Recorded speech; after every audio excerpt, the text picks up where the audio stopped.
రాజ్యాంగమా నీవు కడు పూజ్యరాలవు. క్యాలెండర్లో ఈ రోజు నవంబర్ 26 నీదే కదా. అశేష దేశ ప్రజలకు రక్షణ కవచం నీవు. దేశ ప్రజలకు ప్రాణం నీవు, ఆత్మ నీవు.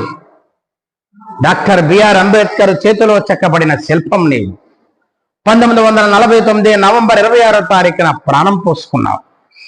1950 జనవరి 26వ తారీఖున నీవు నడక ప్రారంభించావు. ఈ ప్రజలకు సామాజిక ఆర్థిక న్యాయాన్ని అందించడం నీ లక్ష్యం.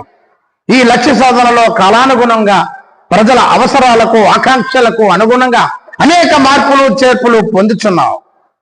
ప్రజలకు ప్రజా ప్రభుత్వాన్ని అందించావు. ఈ ప్రజా ప్రభుత్వంలో ప్రజలే సార్వభౌములని నొక్కి వక్కానించావు. 5 సంవత్సరాలకు ఒకసారి ఓటు అనే వజ్రాయుధాన్ని తీసుకొచ్చావు. అహో రాజ్యాంగమా నీవు కడు పూజ్యరాలవు. ప్రజలకు ప్రాథమిక హక్కులు కల్పించావు. స్వేచ్ఛ హక్కు, సమానత్వ హక్కు వంటి 6 హక్కులను కల్పించావు.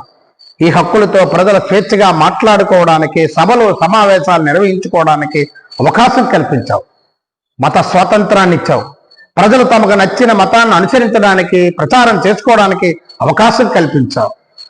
ఓ రాజ్యాంగమా, నిన్ను నువ్వు కాపాడుకోవడానికి అత్యున్నత న్యాయస్థానమైన సుప్రీంకోర్టును ఏర్పాటు చేసుకున్నావు. పాలకులైన నీ మౌలిక సూత్రాలకు వ్యతిరేకంగా చట్టాలు చేసిన ఎడల అవి రద్దుపరచడానికి కోర్టుకు హక్కునిచ్చావు. ఓ రాజ్యాంగమా, నీవు కడు పూజ్యరాలవు. దేశ ప్రజలకు దేశ సంపద చెందాలని, సమాజ స్థాపనకు, సామ్యవాద సాధనకు, ప్రజా సంక్షేమానికి ప్రజా ప్రభుత్వాలు కృషి చేయాలని నొక్కి వక్కానించావు.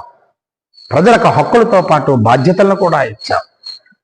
జాతీయ జెండాను గౌరవించాలి, జాతీయ చిహ్నాలను గౌరవించాలి, జాతీయ గీతాన్ని గౌరవించాలి.